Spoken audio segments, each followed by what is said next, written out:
Hello there, good evening everybody. Welcome along to 4-0 Sunday Live. We are back and we've got a fantastic panel with us this evening. 4 of the best from the 4-0 crew are alongside us for the duration tonight. Little Reese, Mr. Fish Tank is back with us. King of wearing the last shirt we won against the opposition, Barney. And a huge welcome back to our 4-0 Sunday Live panel.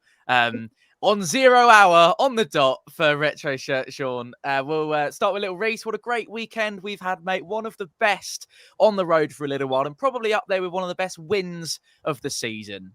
Yeah, I think it didn't start the best in the first 20 minutes, let's be honest. Yep. But overall, the atmosphere was fantastic from our point of view.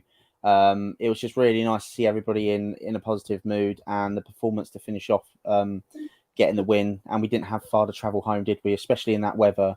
So all in all, really, really nice day. And it was great with loads of Pompey fans.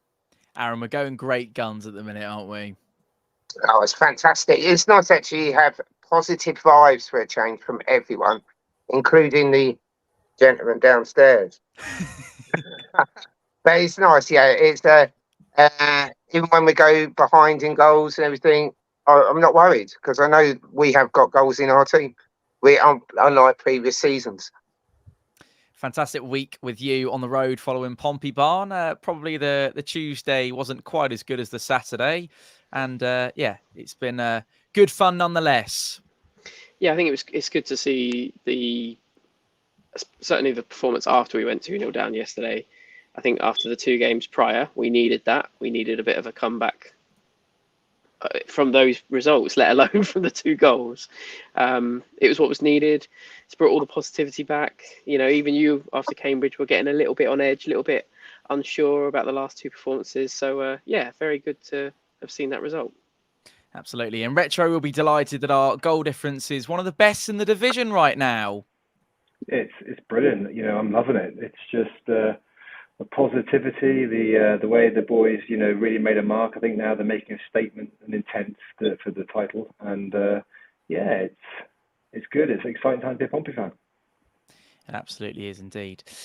Thanks to all of you for joining us from the off as well. I'm aware we do have a little bit of an issue in the chat saying that YouTube is not working. I don't know if any of you boys, your end, are having that same problem, but it looks all A-OK on my screen. Any issues from any end? Everyone can still hear me on the stream, I'm assuming. Reloading mine because mine's not working at all. It's not working at all. I don't know if we're... Well, Was it just us? No, okay. I think we're all just kind of enjoying each other's company. How you doing, mate? How you been? Yeah, no, I think it's a YouTube thing, not a 4-0 Sunday Live thing. But what we'll do is we'll crack on nonetheless. To those of you who are here, and thank you for joining us. It's all good stuff, and hopefully we can get some people back in a minute. I've just loaded it on my phone and it is stuck on loading. Okay. Oh no, right. There you go. It's gone live. It's there. Okay. Hopefully people are gradually coming back. It's buffering a little bit. Okay. Well, what we'll do, seeing as it looks like it's a YouTube thing, we'll do the look back video, which will give people a couple of minutes to get themselves sorted out. Hopefully we'll come back and everyone will be back with us. If not, myself and the boys will just have a little chat about Reading by ourselves, and I'm sure we'll enjoy each other's company. So hopefully you'll be joining us back in a couple of moments, straight after we have a look back at yesterday's action from our away trip to Reading. Good morning, Andrew! Yeah, good morning, Tom. What a lovely day, bud. Rainy and sunny, but nice and bright. I'm expecting a win, just like every Pompey fan is, but you know what this is like. Look at Tuesday. We went into it thinking we're going to win, but... I just feel like it's going to be one of those days where you can't even hear yourself think.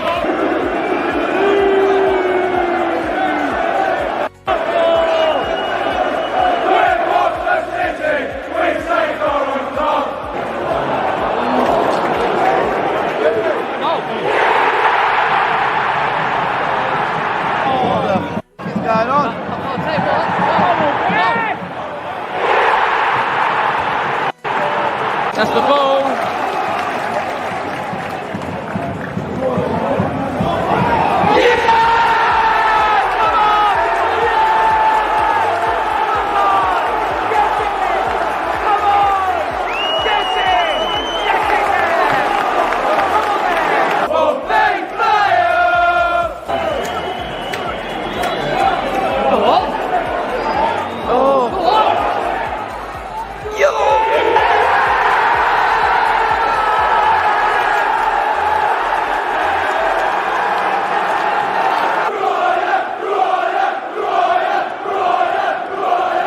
Well, that was absolutely mental. That was chaotic, wasn't it? Fantastic to get back into it. We're drawing level, and I think the second half we're going to go on and win it. 3-2 by the end of the game, I reckon. Up the Blues. What are you doing?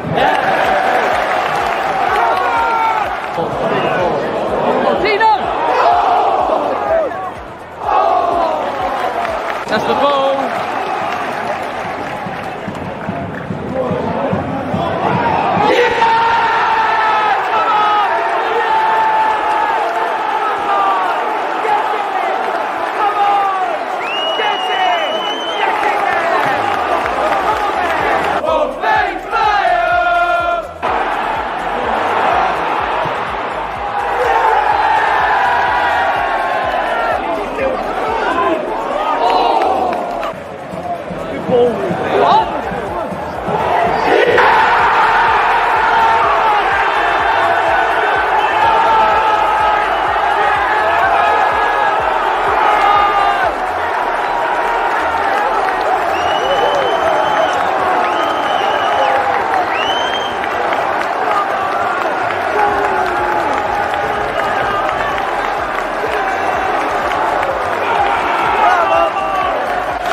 Undefeated. Right, we're back. I think people are dipping in and out. It's very much so. The last couple of minutes, I don't know what it's. I wasn't expecting this to happen, but luckily it's in the T-Lop group chat that there's issues as well with other YouTube live streams. So it's not a 4-0 Sunday Live thing. I think it's a Google-wide issue, hopefully. So if you are with us, welcome. If not, then this will be available on the watch back as of 8 o'clock anyway. So if it's all right with the boys, we'll crack on as we normally would. We'll get as many comments as we can if people are here. And if they're joining over the course of the hour, absolutely no issues whatsoever. I was going to put a man of the match poll in the live chat down below, but I think that might be a little bit futile. So we'll hold that for now and see if people come back and join us. All the best bits there from, of course, a memorable day out on the road following Pompey, which we've, as we said there at the start, we've had plenty of already, but I think that one's definitely up there. A reminder that this is day 232 since Pompey last won a league game as well. Reece, 2-0 down to 3-2 up, and John Messino's Mighty Blues fight on, as we will here on 4-0 Sunday Live, regardless of who's watching. Yeah, I think we were all just laughing because you said it's been since we've won a game. Since we've lost a game. Otherwise, this would not be as positive as it is. But yeah, no, like we reflected on earlier on, it was just a great result in the end. Like I mentioned earlier, first 20 minutes or so you can forgive him a little bit for the start that we've had to the season, but it just wasn't the same Pompey we were watching. But again, we've had to believe all season. We've come from behind, 9-10 times now in total, and it was just the way that we did it, I suppose, is that we keep going on about we need to wait until we lose that game to see the response from not just the players but the fans, to see how it is. I think we had a little glimpse when we went 2-0 down to see the reaction, and it is generally still positive in the respects that we know this team's giving it their all, regardless of the result coming. But yet, still undefeated, loving life, and I don't think there's any other reason for Pompey fans to doubt the club at the moment. Tom made a mistake. Yes, Tom's been thrown a little bit by the stream, not being in people's front rooms. So I do apologise. Lee said, I'm in. Go on, Barn. What were you going to say? Sorry, I was simply going to point out that your little highlight reel from yesterday's video was also the order was messed up in that as well. Yeah, we just wanted to see your halftime. Go on, sorry. What happened? Did halftime come before we got back into it? Yeah, your halftime chat came before Tino's goal. Oh, well, that's fine. We all watched it anyway. Lee said, I'm in Manchester tonight filming a show tomorrow. Someone just came out of the Manchester derby and I was having a beer with them. They asked about you. You're proper famous. Well, Lee, I hope you told them that we're absolutely loving life at the top of the league.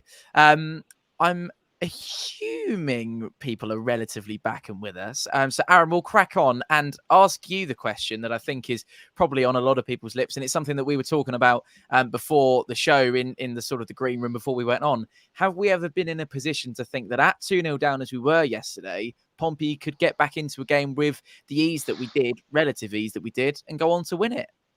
Not in my lifetime, I don't think. If you look at the previous 6 seasons, we went 1-0 down, 2-0 down, then that's it. We're heads down, deflated and everything. But this team has got passion behind them. And for, like Rhys said, 9-10 games we've come back this season so far and won. That's a new record as well. They were talking about it on Sky Sports yesterday and on the EFL show, I think, yesterday as well. But yeah, we go 2-0 down and I'm not worried. I'm not worried we're 2-0 down because I know the team is there. And it's just a breath of fresh air. It's lovely because I knew we were going to get a couple back and then we missed the deadline in getting that winner. Yeah. Where has he been? And that was his debut as well. It looked like he'd been on the pitch for months and months. But but I've got no issues with going 2-3-0 down now. Not a problem. Retro, great to have you back with us. Someone said to me that the away end yesterday had 2002-2003 season vibes. Would you associate yourself with that? Definitely. I think it's, the character in this team, the whole, I obviously wasn't at the game, but when you saw the fans and the reels you were playing back and just the way the rest of the stadium seemed empty, it just seemed to be buzzing in that end. And, even with the going down 2-0, like Aaron just said, I don't remember a Pompey team where you think, actually, there's still a game on here. Normally, it's corners. Normally, they're arguing with each other. Think back 2 seasons, 3 seasons, Curtis losing it with the team around him. It's a different team. And what I'm loving as well is the squad depth.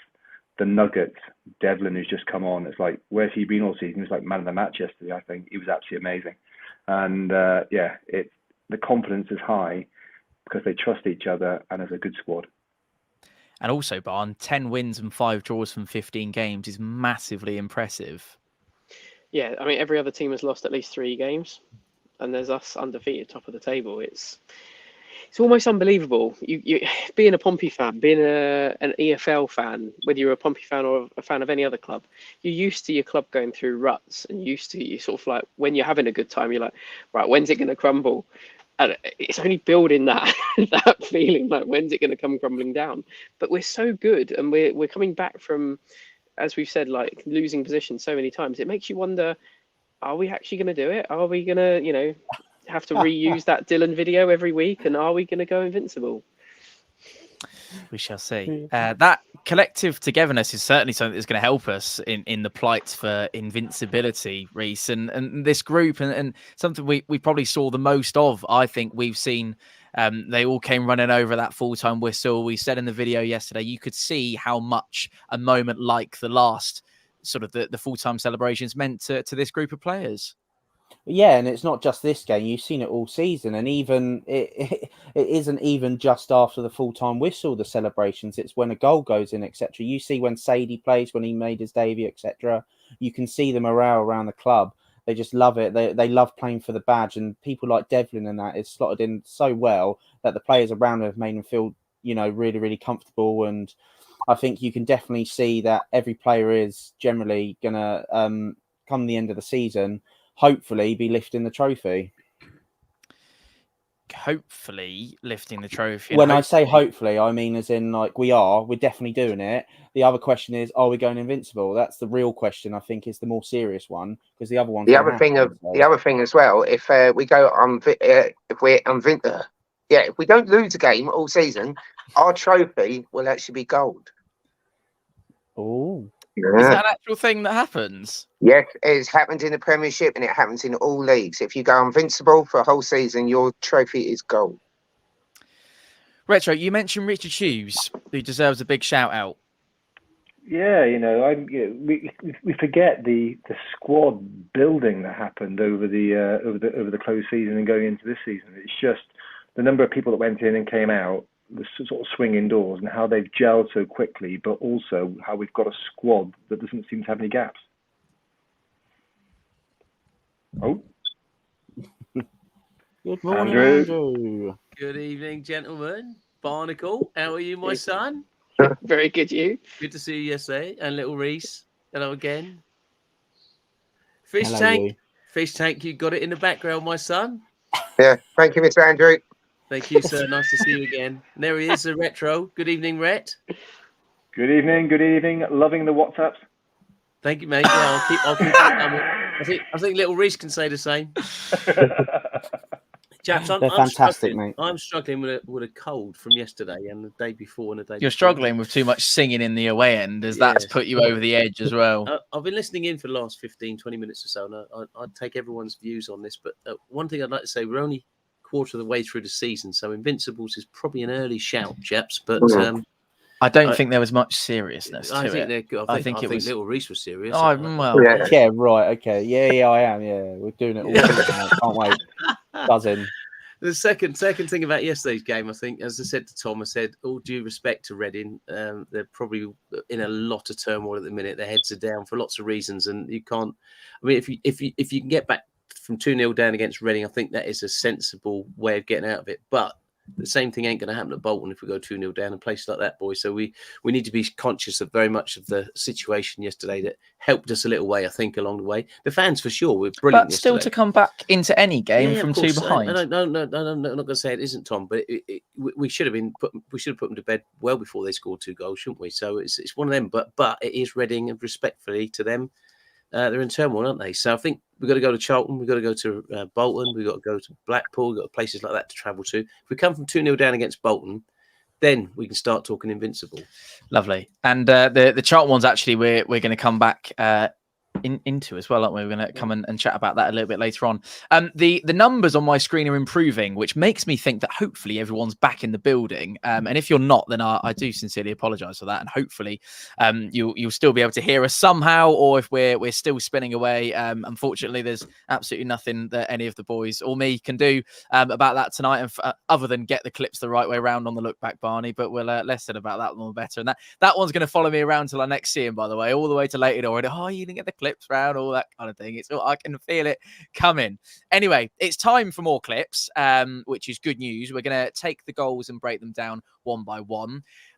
Before we do so, Reese, you thought and you said to me on the way out, I'm not sure if it made it into the video. It probably should have done. If it didn't, I do apologise. You said to me, mate, a lot of the stuff I say don't make it in the video, so I get the hint. But thanks. A lot of the stuff you say does, though. You said the big turning point was the Sam Smith miss. Would you care to elaborate on that a little bit? Well, yeah, at that stage, obviously, it was 2-1. We had a lot of pressure going forward after Tino's goal. And then it was a counter-attack again. And I think Sam Smith probably done us a bit of a favour in terms of not going down when Shaughnessy brought him down, or even when Will Norris went towards him. And yeah, I think if Sam Smith had just, kept it low, on target, and I know a lot of fans are saying that it is still hard to get it in from that position, but having looked at the replays and things, Pompey, that was definitely the turning point for Pompey to kind of think, right, we've rode our luck with this. This is the moment we need to turn the game around. And I think that's exactly what football's like, And then you could say the same again with Regan Paul when he had that header at close range and it went over.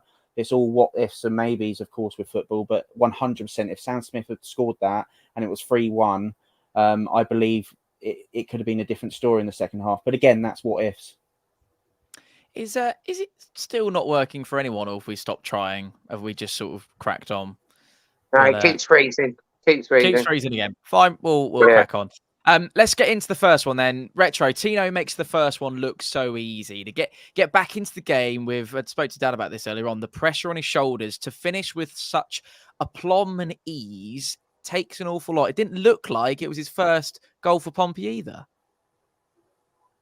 No, I say the cross came in quite nice, and he just catches it just nicely. I think it just shows that class and control. We know he's not been fit, coming to us, but he's starting to show those signs now, and he's going to give Mousinho a real sort of headache selection-wise coming into the next few games, because players are coming back. You're thinking of Pack, and you've got Devlin, you've got all these players in the middle of the park now. Who you're going to select? But Tino, he looked good, and he looked really good today. I think yesterday one of his best games I think I've ever seen him play. You know, I know his fitness is coming back, but he's obviously a bit like Robertson, class above the rest. You know, you can see his pedigree. Pompey right back in it for the second, courtesy of Colby Barn. And if the moment that didn't change the game for you wasn't that Sam Smith moment that Reece has just spoke about, then this was probably the one that would have done it, the second to get us back level.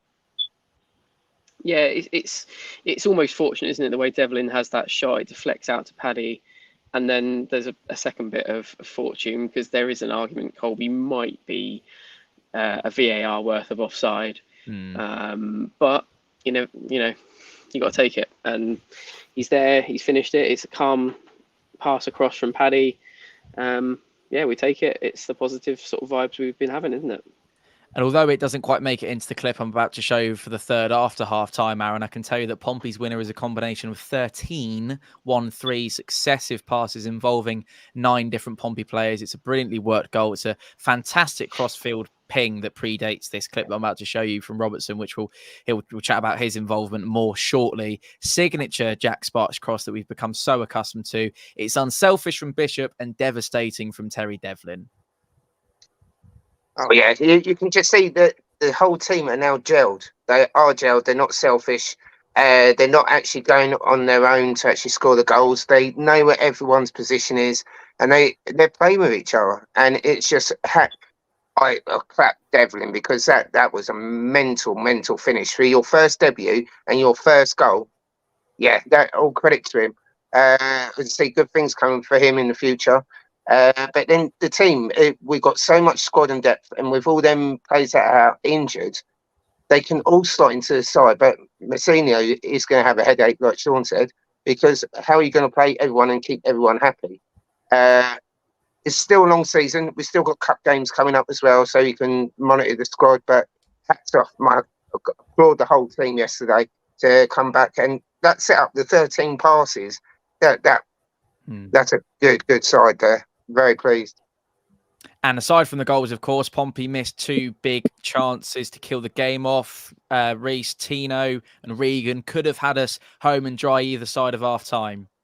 Yeah, that Tino shot reminded me of the one he scored against Gillingham at Fratton in the Cup. You just know that, obviously, special players just think on the spot with chances like that. I just think it was a fantastic save, to be completely honest with you. I don't think he did much wrong. He couldn't have done much different to what he did for the shot. And with that Regan Poole one, I thought, maybe he should have buried that. But again, like I always say, it's what if, isn't it? But I think we've done enough in the end in terms of chances created and chances taken on reflection, like we've been discussing, to win the game.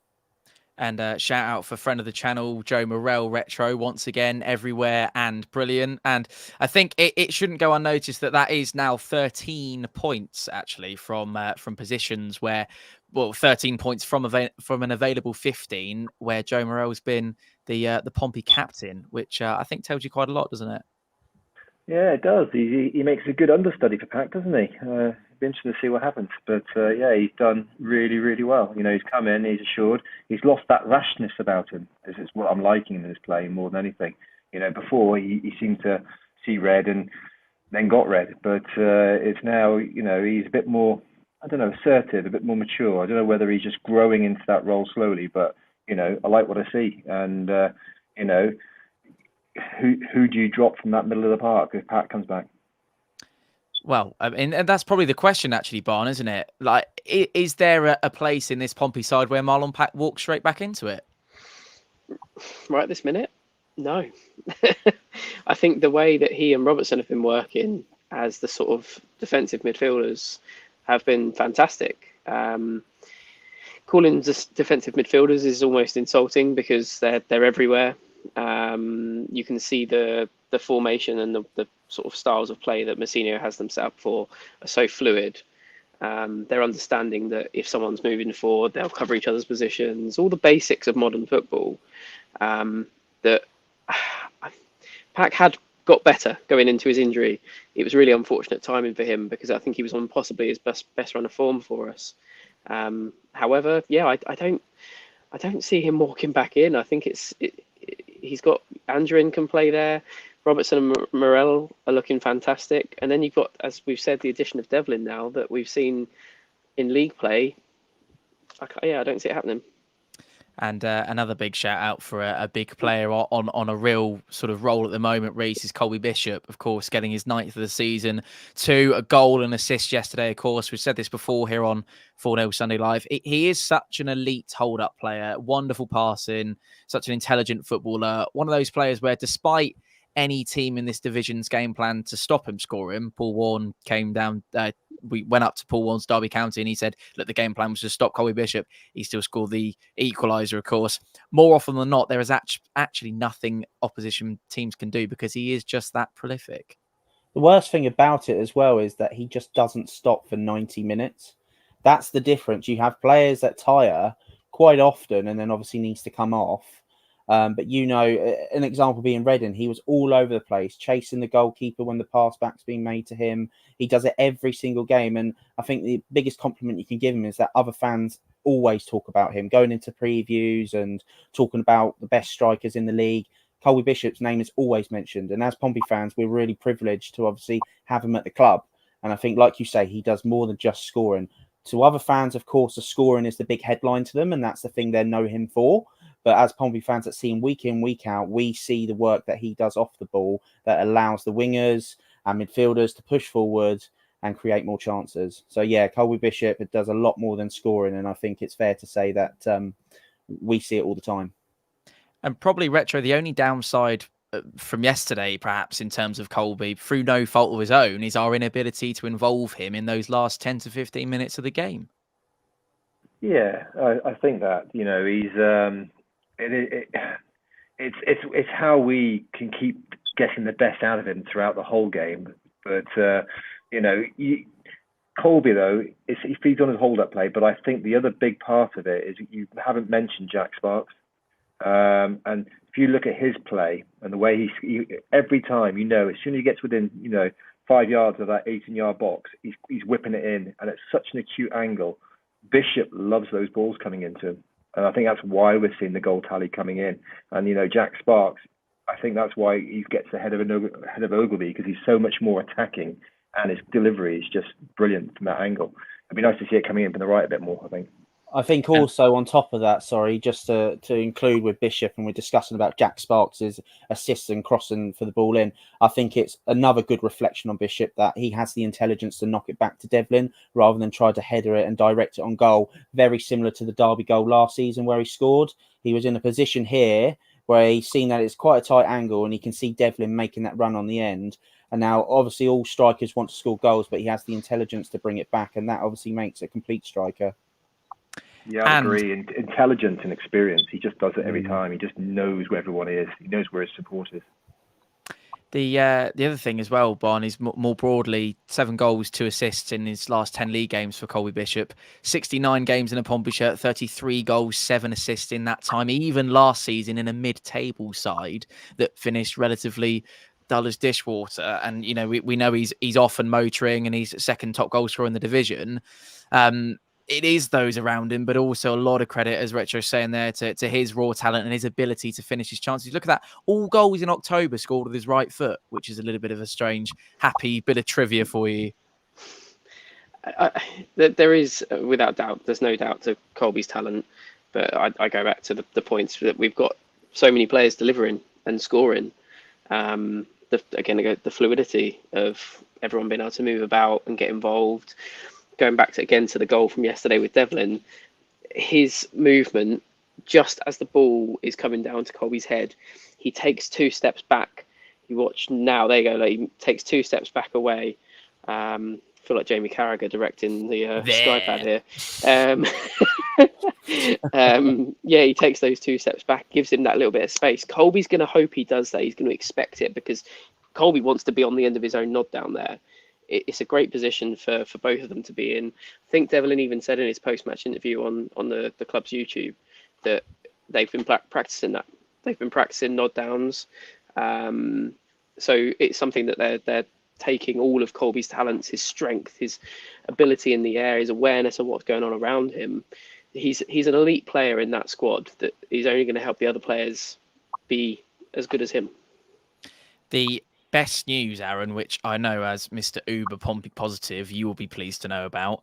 of course, not just Colby, but the contributions from around him as well is contributing to a rate that would carry him to 27 in the league if we continued on this current trajectory, there or thereabouts. How exciting does that sound? Oh, very excited. And he would have actually got more goals, but everyone in the whole team scoring from every position. You got defenders, midfielders, and strikers scoring. The keeper's the only one who hasn't really scored. But besides that, I can see him getting at least 26, 27 goals this year. Because we've got the players that are crossing in the balls that we've been missing for years. And we all agreed last year that we need someone to cross in. We had Mr. Curtis and everything, but he wasn't doing the crosses. He was doing the corners and everything, and it just wasn't working. Now we've actually got the team to actually come in. Sparks, oh, what a godsend he is. As long as they get the balls in and he cuts around and score more on his right foot. Left-footed player, but if you're scoring more goals on your right, carry on. Yes. Retro, you put there squad recruitment addressing shortfalls of last season. There are so many stark contrasts to draw from this season to last season. Most probably prominently, actually, Retro, is Will Norris, who again pulled off 2 fabulous saves yesterday. Yeah, 2 fabulous saves. I thought, again, he doesn't do a lot, but he seems to keep his concentration when we need him the most. And, it's several games now, he seems to have pulled off key saves that have kept us in the game and got us the points. And he's reliable when called upon. He wasn't, when he came in at the start of the season, I was like, he's been backup keeper for a while. He hasn't really done much. And it's like, he slotted in absolutely brilliantly. Again, it's the recruitment. Obviously, these players that we recruited, there's been some serious due diligence, not only to the quality of the players coming in, but also how they complement each other and just as squad members, how they get on with each other. There doesn't seem to be any egos. They all seem to just want to play for each other and the badge, and that's nice to see. With no prima donnas, Colby's knocking them in for fun, and he is as useful as squad members as all the others. They all back each other up. It's definitely a group effort, and you can see that by the way they celebrate the games, can't you? And they're like, I think maybe the epitome of that is Paddy Lane pushing Terry Devlin over to the away end to go on, mate, go and celebrate with them like you deserve it. Of course, important to also always have a range of views here on 4-0 Sunday Live, and pleased to say that numbers are starting to pick back up. So I'm assuming that the issues with the internet sort of starting to work themselves out, or the issues with YouTube. I am going to have a deep conversation with Barney about this afterwards and see if he knows anything as to why this might have all fallen apart on us as our Mr. Technical Support. As we say, important to have viewpoints on the channel here. And Reese, I know what your answer is going to be to this, but I think it's important that we say it. Like that from Retro Shirt. Sure, I'm not going to repeat it, but it's a lovely comment in the private chat if you boys want to go and have a look. What would you say to the people, Reese, that people going, right, of course, loving what I'm seeing at the minute, but perhaps a little bit hesitant to believe that there are nothing more than worried about what's going to happen because this pre-Christmas form, we've seen it all before kind of thing. What would you say to those people who aren't really riding that crest of the wave quite yet? Again, just like any football fan, you're entitled to your opinion. Of course you are. And unfortunately, going off of previous experience, it's not just an opinion from just this season alone. We have fallen off before, so they have every right to have that feeling about it. However, this team, like I mentioned earlier, has given us a reason to continue to believe that this year's different. There's been many examples already this season that have been different from the last 3 or 4 seasons in terms of beating teams in the top 6, turning games around from being behind. All these kind of indications are giving us reasons to believe that we can stay at the top. And actually, on reflection, I would like to ask people, hand on heart, how many teams in this league can you see finishing above us in terms of the way that we've seen them play this season compared to, say, your Ipswich, Plymouth, Sunderland's in the past? I'd want to know who in this league could actually finish above us and get promoted. We'll get to the upward trajectory in just a moment, but there on your screen there, Aaron, that suggests, obviously, in large part, difficult way into the game, difficult way out of the game for Pompey. There's no denying that, and we've mentioned that already, but that is an annihilation in terms of expected goals and passing stats from a Pompey point of view yesterday. Yeah, and like the first couple of games of the season, we were very slow to get out. It's from the ref's whistle until the end. We are making shots. The amount of chances that we're doing now is just unreal. So if we manage to score at least half of them, we'd be winning 6-7-0 every single game. But it is reality. You're not going to score every single shot, but the stats speak for themselves. And we will lose games this season. I'm not saying, like a comment on there said that that we're going to go undefeated. We will get beat sometime this season. And it'll be like from a minnow side fighting relegation, or it could be one of the top 6. But we just need to keep doing what we're doing. And with them stats there, that's phenomenal reading. And we just have to take each game as it comes. Don't look too far ahead. Taking each game as it comes, Retro. And as Dan brilliantly put in the comment section yesterday, nothing is won in 15 games. No, I totally agree. Nothing is one for 15 games. We know that, and I remember a good Newcastle side just losing it at the last minute. But, you've got to be positive and take the positive when they're here. And the side are showing the encouraging signs and, the trajectory that we want to see. And the more points you get on the board, the better your chances are. So I'm going to ride this all the way, and hopefully come Christmas, we're still in a good position. And I'm sure we'll have a drop-off in form. It always comes. And in our case, it's usually around Christmas.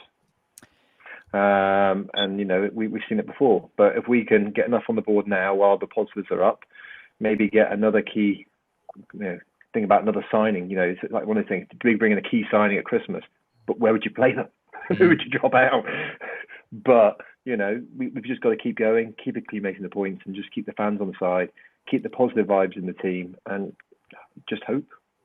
We'll come back to the graph in just a moment. Before we do so, remember we forgot to do the player ratings this weekend, so that is definitely what we should do. Barn, if you were to pick out a man of the match, you've got several to choose from. Obviously, we didn't quite do the poll earlier on as we normally would because of the issues we were having elsewhere. But I think all of those front 4, plus even maybe the 2 centre midfielders or defensive midfielders that we're not meant to call them defensive midfielders, are all within a shout there. Yeah, I mean, Lane's got 2 assists, so it's boosted his score, I think, to inflated it slightly more than it probably should have been. I would argue that Sparks is the real assist for the winner. Well, Bishop's got the assist on that one, you know what I mean? Yeah. For me, it's Devlin. I think he was everywhere. He got involved in everything. He supported Bishop in the kind of classic number 10 way that a striker wants alongside him or behind him or above him. So, yeah, Devlin for me, just an outstanding performance all round. Reese, if you were to pick someone out, of course, we mentioned at the end of the video you were going to go for either Anjorin or Devlin. Would you go with Barn? Yeah, I'd actually agree, but I think I'm quite happy to see the reflection that I said Andrew and Devlin, and they both got the same rating as each other because that's how I saw it. But yeah, for Devlin to make his league debut, also get a goal, I'd say he deserves it for sure. Aaron, who would you pick? Yeah, I think I agree with the boys. It's been close because I was going to say Morel because he hasn't been sent off in a couple of games, so he could have got the man of the match. But I think Devlin, I think, it was just because it's debut and everything as well, and he must be going emotion driven because of the fans there as well, pushing him on, and to get that winner, it was just like, wow, yeah, man of the match.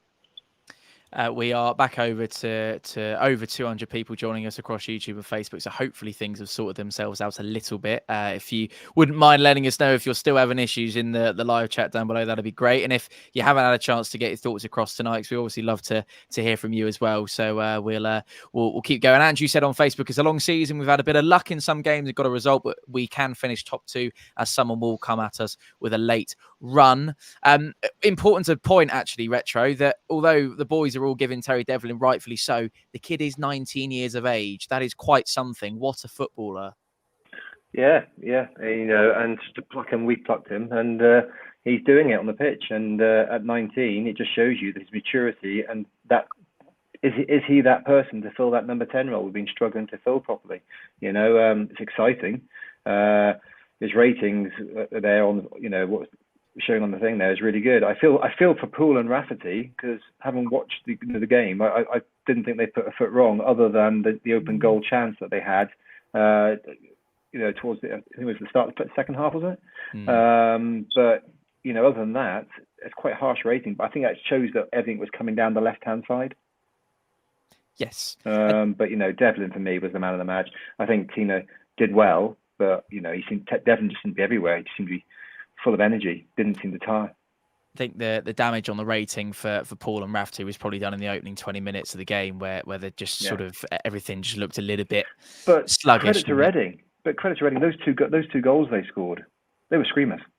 Bottom corner, one of them, and the other was top right hand corner. And you sit and go, virtually unsavable. They were great shots. Yes, they shouldn't have got the shots off, but they were good shots, good finishes. And more often than not, people get shots like that. They go wide, or they hit the bar, or someone saves them. They were just two good shots, and I don't think we deserved to be down the way we were, but I wasn't there. We're very much looking forward to the next time when you are there, Retro. What we will do is, I'm going to take an executive decision on this one. We will forget the preview for the upcoming FA Cup games and the EFL Trophy games. We'll kick on till 8 o'clock with pure yesterday and upcoming Pompey chat, if the boys don't mind, just because I'm aware that people are coming back into conversation, might have missed what we've said earlier on. Not to say that we're going to repeat ourselves for the next sort of 15 minutes or so, but we'll stick to the rest of this and maybe ramifications moving forward. What we should do, of course, is take a moment to take a look at the league table, because that is obviously the title of the stream this evening, is making the point that very much the league is looking good at the moment, and Pompey sitting pretty we're at the top there, Reece. We're at the top there, that's mate. why I couldn't see us. Okay. Yeah, no, that's because we're right up there, and we're enjoying being up there very much indeed. Pompey, of course, top of the league, sitting 6 points clear, just 3 points separating second to sixth, and then there's now another 3-point gap between the 7th and 12th place teams. So not an awful lot between quite a number of teams, with a third of the season gone in League One, and of course, there's that gap is lovely. Bear in mind the games in hand. Of course, we've probably got another postponement upcoming too.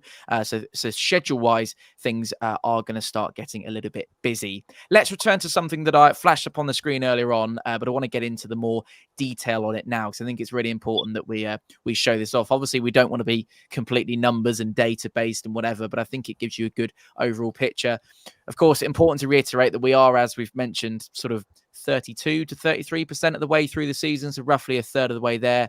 Still think this is great to share with everyone. Coming into this weekend, Pompey sat on 32 points, 6 points ahead of where an automatically promoted team would have been at this stage. After yesterday's win, that gap between where we are and where we'd expect to be has, of course, grown.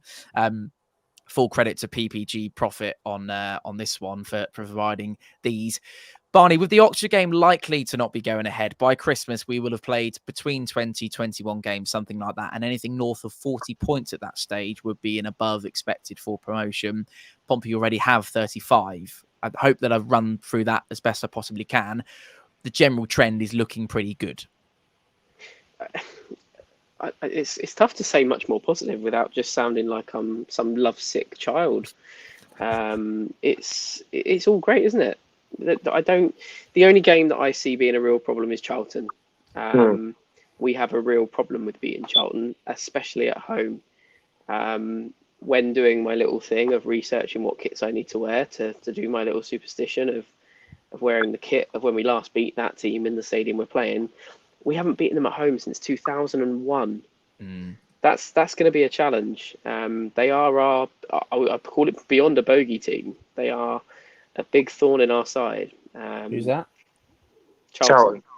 We beat him in 2005, didn't we? I was a mascot. Not at home.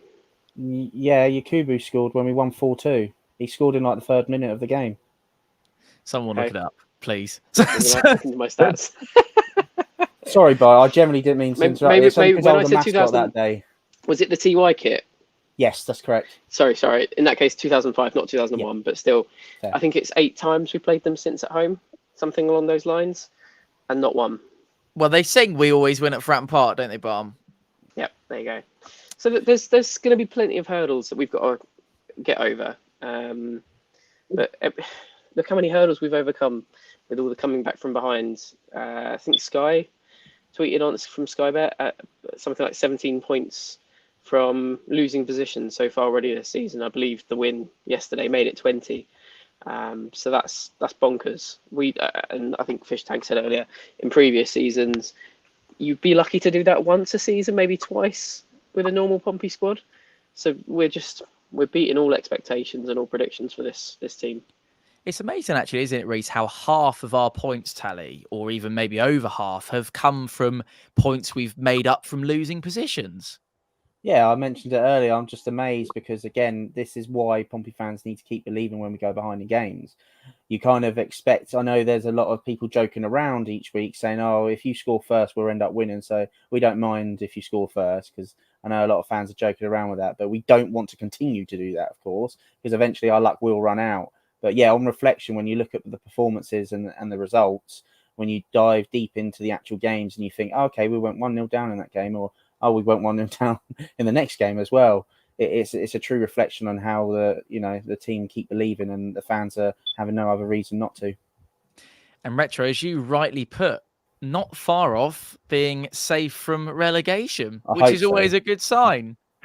Always a good sign. Always a good sign. But I think I think on the league table, if we had it before, I was looking at it, and I think the bit I like, the healthy balance, is we've scored goals, we've conceded few goals. And actually our goal difference, if you look at Barnsley, I think they've conceded like 6 or 7 more goals than us. And they've scored more goals, but I'm liking where we are. And it's that balance. I think we've got a healthy balance of scoring goals and not conceding as many goals as we had done in the past. And I like it. Last year we were strong defensively, but we weren't scoring enough throughout the season. The goals weren't coming, but we're free scoring. We're very creative, yet we're still keeping those clean sheets as best we can, apart from the away goals that we're conceding now. Is there any worry in your mind, Retro, that games are relatively close? I think it's been a little while since Pompey won a game by more than a goal. I think you probably have to go back to maybe Peterborough. Yeah, I would say there's that nagging. We all want the convincing win. We all want to be at halftime going, yeah, great, I can enjoy the second half. There's no stress here. But it's Pompey, we're not going to get that. But also, Colby Bishop is our number one striker. Everyone else at the minute is weighing in with the goals. At some point, the goals we have in the team are going to drop a little. And if we've still got these clean sheets coming or a strong defensive record, then that bodes well for us to maintain our progress. And I think that's it. Would we like another Colby Bishop in the team? Of course we would. But you're not going to get one in this league. You mentioned it actually earlier on, Fish Tank, in terms of the goals from both kind of defensively. But take an example, Paddy Lane, who I know his rating sky high because of the assist, but I thought he was excellent yesterday. 3 goals, 2 assists already from sort of either left or right wing, wherever he's playing. So, and Retro saying it there as well, Aaron, that having the difference from this season to last is probably the goals are coming from different areas. Goals are coming from defence, but the defence is also assured enough to keep the clean sheet or keep the goals out or to a minimum, or be strong enough to be able to win us games and be scoring goals as well. Yeah, definitely. But I think we're riding our luck at the moment, because even though they're scoring and we're scoring back and winning the games, eventually this luck's going to stop. I'm being realistic now.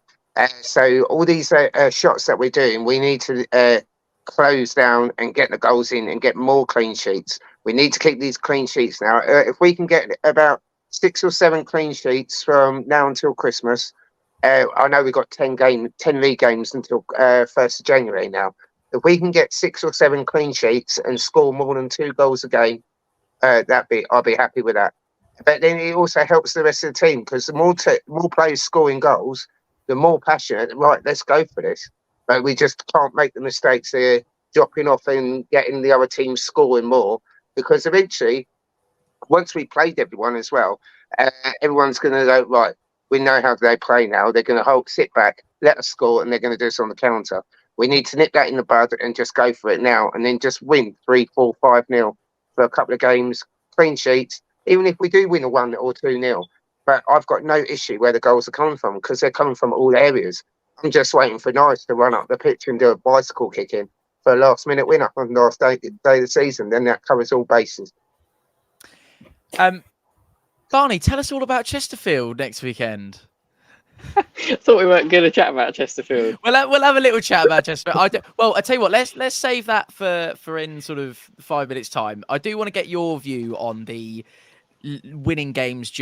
We were both there at Barnsley. we knew that the luck we rode on that one. Wigan away is another good example where you kind of sat there with your proverbial buttocks clenched towards the end of the game. Also, it was maybe case in point for yesterday as well. It wasn't a particularly comfortable way to end the game. Is that a concern for you? Obviously, we'd all prefer, as Retro said, we all prefer to be winning games comfortably, but maybe the sign of a good team that we can win the games still in the circumstances. To put it into a comparison, yes, it's an elite level comparison. I grew up with Man United dominating the Premier League. Now, you say dominating. If you were to watch some classic early Ferguson years, they often scraped 1-0s, 2-1s, last-minute winners, hence the classic Fergie time. I don't see a problem with coming back. You know, we're going to win trophies with kids.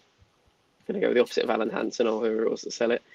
We're going to have Devlin, the 17, 18, 19-year-old, whatever he is, lifting that trophy. I don't see a problem with it because, it shows the strength and the confidence in the team that they don't let their heads drop.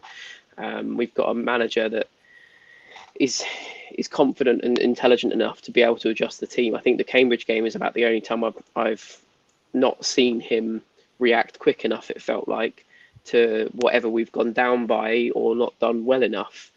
It sounds like he gave the dressing room a dressing down, despite the fact that we'd come back from 2-2. Devlin was brilliantly open. I'm sure he'll get some further media training after his interview with Max. But he said that Mousinho said that he didn't recognise the team. Fantastic. I love it. Love that honesty to come out from the squad and hearing what he said, that, yeah, I have no fears. He also said that's not this team, which that was really telling as well. And I think even after Dad and I have actually watched that video back, probably, I think it's twice, maybe 3 times, because I think that's probably my favourite John Mousinho post-match. I know we maybe took a few pelters on Tuesday night, calling it an excellent performance, which I think me and Barney and the rest of your boys who watched it will testify that it wasn't. But for him to say, yes, they got the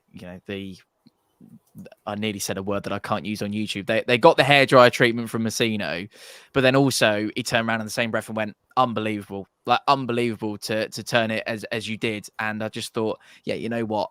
Everything you're saying is like ticking boxes. You're just kind of going down a list, aren't you? Go on, Barn. You've scored 3 goals away from home, irrelevant of the conceding 2.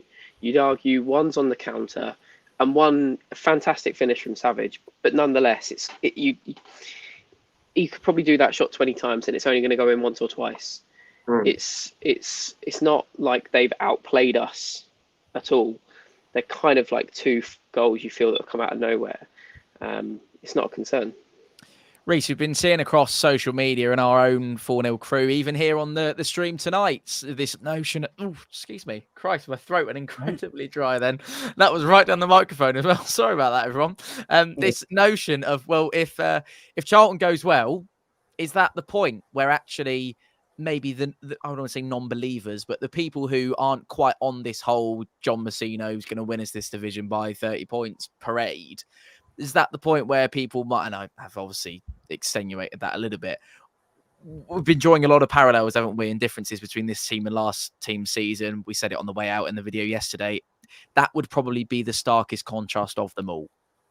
I think there's 2 things left for the non-believers to finally be a believer, and that is to beat Charlton and to still be top after Christmas in terms of like January, February time. Because again, we've beaten top 6 teams now, which again we've struggled in the past to do, and it's all about maintaining. And we've been top of the league before in the last couple of seasons. You know, we've been in this position where we are now, and we've spoke very positively about it, and we've had more convincing results in the past as well, if you reflect on them. But it is now about, if we can get over the Charlton situation, which, like we've discussed, has been a very long time coming, since 2005. I certainly believe that there is a lot more people that will be behind Pompey with getting promoted. But I think the main one is Charlton, and then still be top, say February time, fighting for promotion is the indicators. Retro, you buying into this idea that Charlton's one of those last hurdles and then we can all start getting seriously excited? Or still, as you said, nothing's won in 15 games and it will only be, 16, 17 by the time we play them? I totally agree with Reece. Charlton, if we can get something from them, great. Oxford, I think, are a team that's going to be there or thereabouts. And again, Barnsley. You play them all twice, and it's those 6 pointers will make a big difference to us. If we can get as many of those, then yeah, it's all on. But hey, I've been positive this year. It's us. We're going up. You want to clip that? You want to clip that? that one's going across the social media during the week. Yes, wow. Join us on Sunday Live for more positivity from Retro as the season progresses and from the rest of us too. Right, Barn, tell us about what we can expect from next weekend. I know we were kind of taking the mick with you doing all your research, but we probably should spend a little bit of time talking about Chesterfield. I thought for once I'd actually try and be professional, seeing as I'm on here tonight, and then on Express FM Football Hour at 6 p.m. tomorrow with Jake Smith. You're welcome. Tune in. I've lost my train of thought already. Chesterfield, sorry. That is a team that is basically a League One team. Now hear me out. They are top of the National League. We all know that. But some of the players in that team, Will Grigg, Tom Naylor, and more. If you look at the top of League Two right now, the top 3 teams have all come up from the National League in the last 2 seasons. So if you're coming up from the National League, they're basically spending enough to not just get promoted, but to become such a good League Two team that you can push on and go to League One. Look at Luton have done it. They've got all the way to the Premier League within 10 or 12 years, whatever it was. It's that success breeds success mentality that I think they're going to go for, like other clubs of Wrexham and Notts County are doing at the moment this season. Tom Naylor got 2 assists on Saturday. Play that I don't think I ever saw him do ever for us. A couple of headers, couple of sort of fluky worldies like Raggett's in the EFL trophy from the outside of the box, but a goal from an assist that he got. He took the ball off the edge of the defensive area. Oh my God, I can't get my words out. He won the ball after the Kidderminster had a corner, ran the other end of the pitch, and has got the assist for them to go 1-0 up. And he's then started another counter-attack to get the 3rd goal and seal the game in added time. It's a very good team that we can't go there and think it's going to be easy, because it's as I say, you're playing against an EFL team, not a National League team. They got Michael Jacobs as well, haven't they? And Jacobs as well, yep. Well, I think maybe the one name that Barney didn't mention there, which I think is probably the most significant to mention, is Paul Cook. And it's been where does he play now then? He's back from retirement, isn't he? It's been a little while since our last meeting with Paul Cook. We won't mention what the scoreline was that day, Aaron, but we fond memories perhaps for some. Obviously winning the League Two title with him, which I think, looking back, he was probably the most surprised bloke in the world that actually came off in the end, that we won it. But nonetheless, he will be wanting to get one over on one of his former teams. Oh, yeah, definitely. But I don't miss the many voices of Paul Cook. He can talk in an interview and speak at 6 different. Yeah, remember that. I don't miss that at all. But he does definitely want to get one over on Pompey, especially the way he left the club. Some people didn't like him. I did like him personally because he got us promoted. He won us a trophy. But with the old Pompey boys in the team now, he's going to be this week. He's going to be right. This is where we're doing this, because his attitude and everything to get the team playing. When he was at Portsmouth, he will give us a game. I'm just hope that we don't get any injuries, because that is my main concern. It's on telly as well, so under the lights and everything on Sky and everything as well. It's going to be a different sort of game. It's going to be a battle, absolute battle, especially with the ex-players, because they will want to get one over on Pompey. But hopefully it'll be a good game, and hopefully we will win it. But in theory, I really don't want to be in the Cups. I want to concentrate on the league. Just for any Pompey fans who might be tuning in at home, it won't be on Sky. It'll be on ITV at lunchtime. Oh, sorry. Don't watch it under the lights, and don't watch it on Sky. And it'll be on at lunchtime as well, Aaron. So no lights. Retro. Just one more thing, and I know we've gone past 8 o'clock, so we'll wrap up now and get the score predictions. But one more thing from you, if I may. Bigger picture. This next week for Pompey, 2 cup competitions. Surely, given how well it's doing, everyone is going to be looking and going, please, for the love of God, Pompey, don't take it too seriously. The opportunity is there in the league. This must come second fiddle, and League One must be the sole focus. You're depressing me. You're Sorry. being negative. Totally negative. You've got a big squad. It's healthy competition. Everyone's really positive. It's game time for all those people who aren't getting game time in the league. Yes, we won't be as strong. And you're right, we're going to be sensible. But to keep our squad happy, we have to be involved in these cups. And we have to be playing everybody. So that's what I want. Yes, I want our key players. Robertson should be rested. I think he's key to this team. Your friend Morel, rested. But the rest are out there to play. I'll be bringing Ogilvy in. I'll be getting them all in. So they've all got matches. So whenever we do get more injuries, they step in, they're fit, they're ready to go. So these cup games are key. And everyone, hopefully, with the morale going to the team, are going to be fighting for the place. And we should see some more goals. That'll be good. I've just been told there by Retro. He's in the camp of we want to progress in the cups. Barn, do you want to progress in the cups? And what's your score for Sunday? So for Sunday, I think we will scrape a 1-0. But yes, I would like to progress in the cups. I always love a nice away day. I'm hoping we beat Chesterfield and then get an even lower league opposition just for a random fancy one. Yeah, another ground tick for the for such maps behind me. You just want to repeat of like the Tottenham trip last season. Like how amazing was that? We were going through a really tough time. We just got rid of the Cowleys, but yet we had a fantastic day. A really, really good performance. We only lost 1-0 to a top sort of 5-6 team in the Premier League. So yeah, I'm up for the cup. Reese boy, you up for the cup? Yes, mate. Absolutely buzzing for under the lights on Sky. Sorry. But yes, no, I think it's going to be a 2-1 Pompey win. I do agree that we do need to rest quite a lot of players. Although I don't think we'll be playing Ogilvy if he's in a leg brace or anything like that at the moment. But that gives an opportunity for other players. yeah, just play him, don't matter. But yeah, it does give it plenty of opportunities, especially like you say with 2 cup games coming up.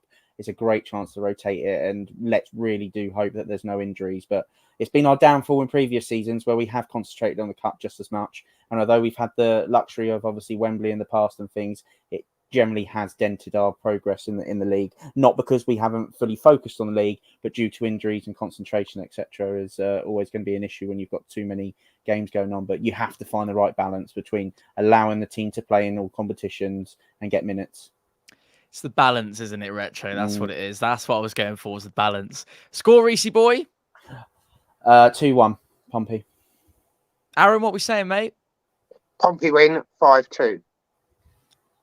Nice. Rogue, but nice. I like it. Gentlemen, it's been a pleasure. Thank you for the show in the last hour with us. Oh, did Retro not give a score? Apologies. Sorry, I thought I was going around and scoring. I do apologise. Tell us all about your thoughts of Chesterfield, Retro, and give us a score if you will. A 1-0 loss. Oh. Oof. So he was lobbying for positivity, and then back we go. He's back, everybody. He's just pulled off his Scooby-Doo mask and the real Sean's appeared. Ogilvy own goal, yeah? Seriously, it's going to be a 3-0 win. 3-0 win? 3-0 win. Oh, yeah, I love the Scooby-Doo joke at an apt time of year as well, Barn. That was noted. Very much. Appreciate it. That is now it. Sorry about that, Retro. I do apologise. And I was meant to go to some of the chat. Pompey lad saying 2-0 win against Chesterfield and hopefully Yengi and Towler to start. You forget about these players, don't you? Yengi and Towler. I think you could potentially even see a completely changed back four, couldn't you? Apologies, of course, that we had the issues. I'm apologising on behalf of the people upstairs at YouTube that surely have had a bit of a mare. Something's gone wrong. We don't know what. Apologies on their behalf. I don't think it was anything to do with us because the stream here has been all the way through and the boys will vouch for me for that we, other than getting clips the wrong way around, we've been pretty much here and solid all the way through. So much appreciated for your company. If you could join us, if you couldn't, of course, you can watch this back from as soon as we're off air now. If you missed any moment of the action tonight. Reese boy, it's been a pleasure. Always is, mate. I've loved it. Thank you very much for having me, and hopefully I'll see all Pompey fans soon. You're very welcome, mate. Thank you for coming on. As always, Retro, it has been a pleasure to have you back on the panel, sir. Thanks for having me back. I've missed you guys. Yes, and we'll hopefully see you at a Pompey game very soon. Aaron, good to see you a couple of weeks ago, mate, although briefly, and lovely to have you back on the show virtually here on 4-0 Sunday Live as well. Thank you very much. It's been an emotional roller coaster this season so far. Let's just hope it continues. And this evening as well has not been much fun from an point of view, but we got there in the end, didn't we? Barn, looking forward to 2 more away trips with you, following 2 in the last week or so. 2 within 3 days, isn't it? Chesterfield and then Leighton Orient 2 days later. So yeah, bring it on. Absolutely. Thanks for joining us, everybody. Keep the faith. We'll see you in a couple of weeks' time. We'll see you next weekend. And as always, play at Pompey. 26, 26. Playing football must see no way.